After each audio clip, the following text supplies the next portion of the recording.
Hello, all of you vaingloriously wonderful people. If you've watched my channel long enough, or if you've just hung out with me in the Vainglorious Discord server, you know that I'm a pretty big tech geek. When I started a YouTube channel, I always had plans to include gaming tech videos on top of the actual Let's Plays, game series, and live streams. The problem is, being a smaller channel, there are no opportunities for me to get sponsors and vendors to send me products, so I have to wait until I actually need to buy new stuff. Well, that time recently arrived. My desktop computer and my streaming setup have just gone through some pretty big upgrades. Today, I'm going to be looking at the upgrades to my gaming desktop computer, but I'll also have some videos covering two additional new toys I have, a new capture device and an Elgato Stream Deck.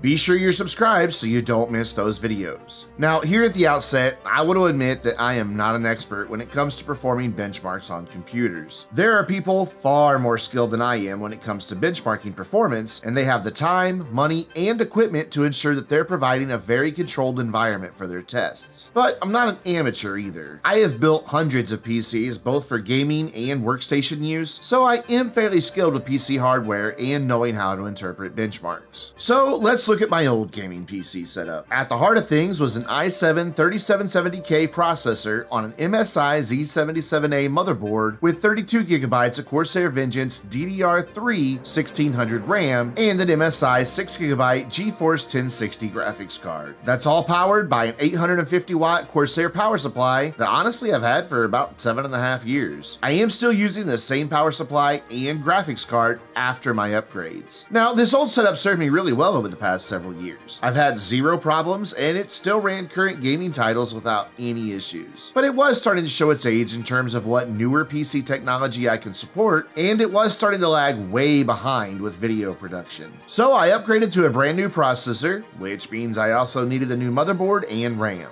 The new processor is the Intel i7-8700K. The old processor was over 5 years old, so this is a pretty big upgrade. Not only does this processor have 2 more physical cores than my old one, but it does have better support for hardware that simply did not exist 5 years ago. So I should see some decent performance gains, not only in gaming, but also a solid reduction in video editing and rendering times. The new motherboard is an MSI Z370 Gaming Plus that offers support for more modern hardware. Not only does it allow me to upgrade my processor, but it has support for newer USB technology, as well as room for upgrades down the road by featuring an M.2 slot for even faster storage option. Moving on, newer motherboards and typically newer CPUs do not support the DDR3 RAM that I had, so that meant upgrading the RAM as well. I've had really good luck with Corsair's Vengeance RAM, so I picked up 4 8GB sticks of Vengeance low profile DDR 2400 RAM. Both my new motherboard and processor do support faster RAM, but given my budget and my desire to have 32GB of RAM, more about that in just a second, I settled on 2400 MHz RAM to stay within my budget. Now, for a gaming PC, 32GB of RAM is definitely overkill. Even the latest AAA games only require around 8GB of RAM. You won't find many games that need much more than that. So why do I have 4 times what is typically required for gaming? That is an easy one to answer. I use the Adobe Creative CC Suite for video editing and render, and for image editing and voiceover recording. The Adobe Creative Suite is notorious for being a memory hog, so the more you can cram into your computer, the better it works. Now, my new motherboard and CPU both support up to 64GB of RAM, so I can definitely upgrade in the future if I want to. But for now, 32GB should be enough. Now, I don't really have the camera setup required to do a full build video. Plus, there are already a ton of great videos out there that show how to build a PC. So instead, you'll have to make do with some still photos of the hardware along with some game footage. What I want to look at for the rest of this video is before and after performance. I ran a total of 4 benchmarks on both the old and the new setup. 3 of those were benchmarking tools that are built into games that I currently play, and the 4th is a dedicated benchmarking utility. So those are Grand Theft Auto 5, Civilization 6, Forza Horizon 4, and the Unigine Heaven Benchmark 4.0 Basic Edition. So how does the new system compare against the old system? Let's find out. On the old system, in Grand Theft Auto 5, I saw a minimum frame rate of around 17 frames per second, a maximum frame rate of around 66 FPS, and an average frame rate of around 40 for most tests. With all my upgrades installed, I saw a minimum of around 22 FPS, a max of around 83, and an average of 44. Moving on to Civilization 6, a game that not only pushes the GPU, but the CPU as well. In the graphics benchmark, the old setup saw a minimum frame rate of 12 frames per second, a maximum of only 40, and an average frame rate of around 25 frames per second. With the new setup, however, the graphics benchmark results in a minimum frame rate of 50 frames per second, a maximum of 108 frames per second, and an average frame rate of 61 frames per second. Turning to the AI benchmark, the time between turns averaged around 23 seconds, with a minimum of around 20 and a maximum of nearly 27 seconds. With the upgrades installed, I saw an average turn time of only 15.5 seconds, with a minimum of 12 and a maximum of 19 seconds between turns. So looking at the big picture, that is an increase of 144% in average frames per second and a decrease of an average of 8 seconds, or nearly 35% in turn time. Next up is Forza Horizon 4.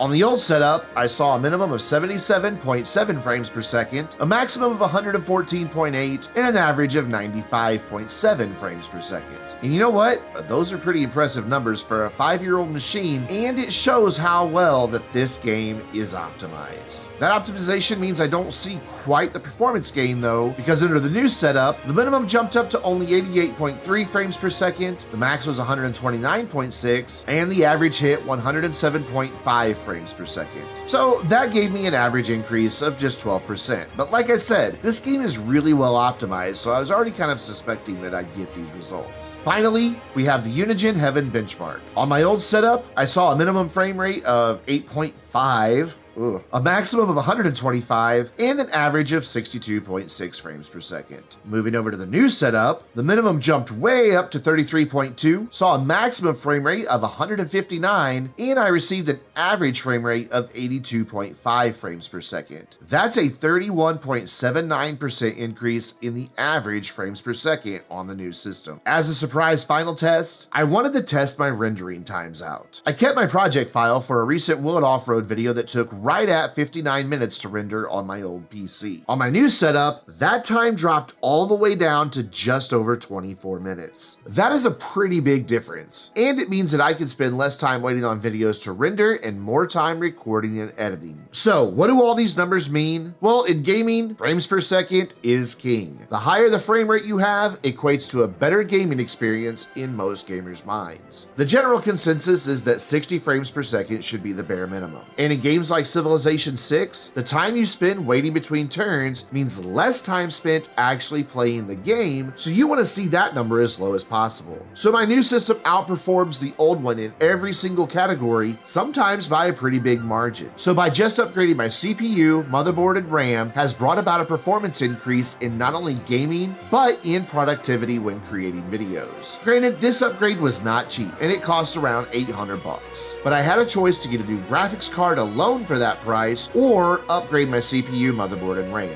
In a few months, once I have saved up some money, or another generous donor comes along, I'll upgrade my video card and revisit these performance results. Now, I know that this has not been the typical video that you find on my channel, so I'd like to hear from you. Do you want to see more of this type of content? Leave a comment down below letting me know. Also, was there something in this video that you did not understand, or that you'd see me like to do a better explanation of in a future video? Just leave a comment down below and tell me what you'd like to see. If I get at least a dozen questions or comments asking for more information, I will make a follow-up Q&A video. In the meantime, I've already started work on review videos for both my new capture device and the Stream Deck, so be sure to look for those videos coming soon. Until then, I'm Brandon, reminding you to stay vainglorious.